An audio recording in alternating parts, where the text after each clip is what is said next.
Hi అండి, నేను మేరునా. Welcome back to మా వంట మీ ఇంట. ఈరోజు వచ్చేసి నేను బీరకాయ కర్రీ చేస్తున్నానండి. బీరకాయకు మసాలా కర్రీ చాలా బాగుంటుంది. ఈ బీరకాయకు మసాలా కర్రీ చేసుకునేదే చూసుకుందామా మరి. చూడండి, నేను స్టవ్ అంటించి స్టవ్ పైన ఈ ప్యాన్ పెట్టుకొని ఇందులోకి 1.5 స్పూన్ ధనియాలు, అలాగే చెక్క లవంగాలు, తర్వాత మొగ్గ, అలాగే స్టార్ పువ్వు, అనాస పువ్వు ఇవన్నీ వేసి నేను 1 నిమిషం పాటు ఇవి దోరగా ఫ్రై చేసుకుంటున్నాను. చూడండి, ఇవి కాస్త ఫ్రై అయ్యాయి. ఇందులోకి దీని సేమ్ 1.5 స్పూన్ దాకా పల్లీలు వేస్తున్నాను. వీటిని కూడా ఫ్రై చేసుకుంటున్నాను.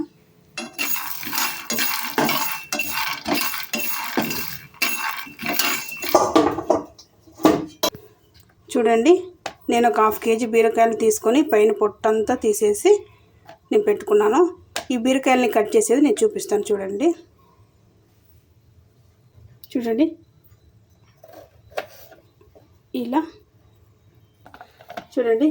ఇలా కట్ చేసుకున్న తర్వాత వీటిని ఇలా ఘాట్లు పెట్టుకుందాం. ఇక్కడ ఇలా పెట్టుకున్నాం కదా. ఇప్పుడు ఇలా వెనక పక్క వచ్చేసి ఇక్కడ పెట్టుకున్న ఘాటు ఇక్కడ పెట్టుకోండి. ఇక్కడ రివర్స్లో పెట్టుకోండి. చూడండి, ఇక్కడ ఇలా ఓపెన్ ఉంటే ఇక్కడ ఇలా ఓపెన్ ఉంటుంది. చూసుకోండి కరెక్ట్గా. ఇక్కడ ఇలా ఓపెను, ఇక్కడ ఇలా ఓపెను. ఇలా అన్నిటినీ కట్ చేసుకోండి. ఇంకొకటి చూపిస్తాను చూడండి. ఇలా కట్ చేసి చివరి దాకా కట్ చేసుకోవద్దండి. ఇక్కడ దాకా మాత్రమే కట్ చేయండి. నేను ఇక్కడ దాకానే కట్ చేశాను చూడండి. తర్వాత వెనక పక్క ఇలాగా చివరి దాకా వద్దండి. చూసుకోండి, ఇలా అన్నిటినీ ఇక కట్ చేసుకోండి. చూడండి, ఇవన్నీ ఇలా ఫ్రై అయితే స్టవ్ ఆఫ్ చేసేసి వీటిని ప్లేట్లో పెట్టుకొని సపరేట్ చేసి చల్లారి పెట్టుకున్న తర్వాత వీటిని మిక్సీకి వేసుకుందాము. అదే ప్యాన్లోకి 2 టేబుల్ స్పూన్ దాకా ఆయిల్ వేసాను. ఇందులోకి అల్లం వెల్లుల్లి ఫ్రై చేసుకుందాము. అల్లం వెల్లుల్లిపాయలు, తర్వాత కట్ చేసి పెట్టుకున్నటువంటి ఉల్లిపాయ ముక్కలు, వీటిని కాసేపు ఫ్రై చేసుకుందాము.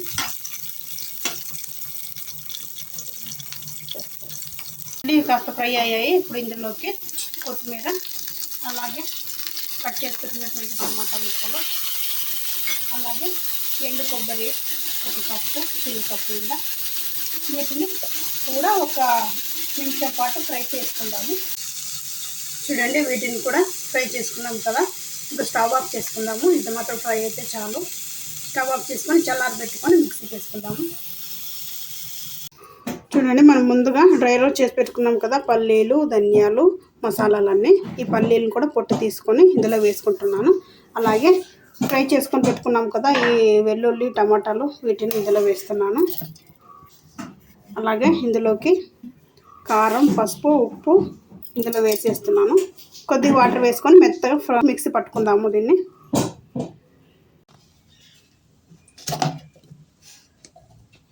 చూడండి, ఇలా మెత్తగా పేస్ట్ చేసుకోండి దీన్ని. కర్రీ చేస్తున్నాము. అందులోకి 1 స్పూన్ దాకా ఆయిల్ వేసుకొని దీన్ని ఫుల్ అప్లై చేసుకోవాలి ఈ గిన్నె చుట్టూరా. ఇట్లా ఇప్పుడు ఇదంతా వెళ్ళిపోయింది కదా దాని చుట్టూరా. ఇప్పుడు ఈ మసాలాలోకి 1 స్పూన్ దాకా ఆయిల్ వేస్తున్నాను. ఈ ఆయిల్ అంతా ఒకసారి మిక్స్ చేసుకుందాము మసాలాలోకి. చూడండి, ఈ మసాలాలోకి ఆయిల్ వేసుకున్నాను కదా 1 స్పూను. ఇదంతా మసాలాలోకి మిక్స్ అయ్యేటట్టు నేను కలుపుకున్నాను. ఇప్పుడు ఈ మసాలాని ఈ బీరకాయలు ఉన్నాయి కదండి, ఈ బీరకాయలోకి నేను నింపుతున్నాను. చూడండి, ఇలాగా.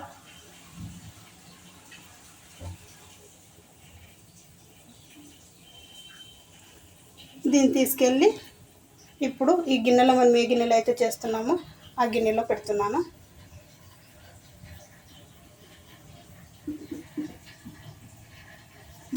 అదే ప్రాసెస్లో సేమ్ మనం ఎన్ని బీరకాయలు అయితే మన దగ్గర ఉన్నాయో అన్నిటినీ కూడా ఇలాగే చేసుకొని ఇందులో పెట్టుకోవాలి. చూడండి, మనం అన్నిటినీ వేసుకున్నాం కదా. ఇందులోకి అన్నిటినీ వేసుకున్న తర్వాత కొద్దిగా మిక్సీ కడిగి పెట్టుకుంటాం కదండి, ఆ వాటర్ ఉంటుంది. ఆ వాటర్ తీసుకొని ఇందులో వేసుకుందాము. సైడ్లో వేసుకోండి.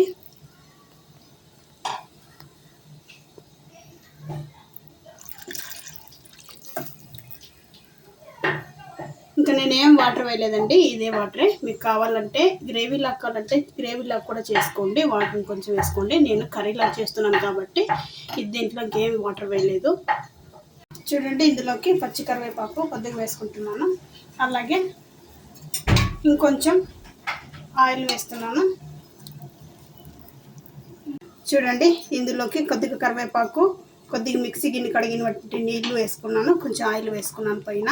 ఇప్పుడు దీన్ని ఉడికించుకుందాము, కనీసం 20 మినిట్స్ దాకా ఉడికించుకుందాము. ఇప్పుడు నేను మూత తీసి చూపిస్తున్నాను. 20 మినిట్స్ తర్వాత ఇది చక్కగా రెడీ అయిపోయింది, ఆయిల్ అంతా పైకి తేలిపోయింది. ఇంకా స్టవ్ ఆఫ్ చేసుకుందాము. బీరకాయ మసాలా కర్రీ పూరీలోకి నేను చేసుకున్నానండి, చాలా బాగుంటుంది. మీకు ఈ వీడియో ఎలా అనిపించిందో లైక్ చేయండి, షేర్ చేయండి, సబ్స్క్రైబ్ చేసుకోండి. Thank you for watching.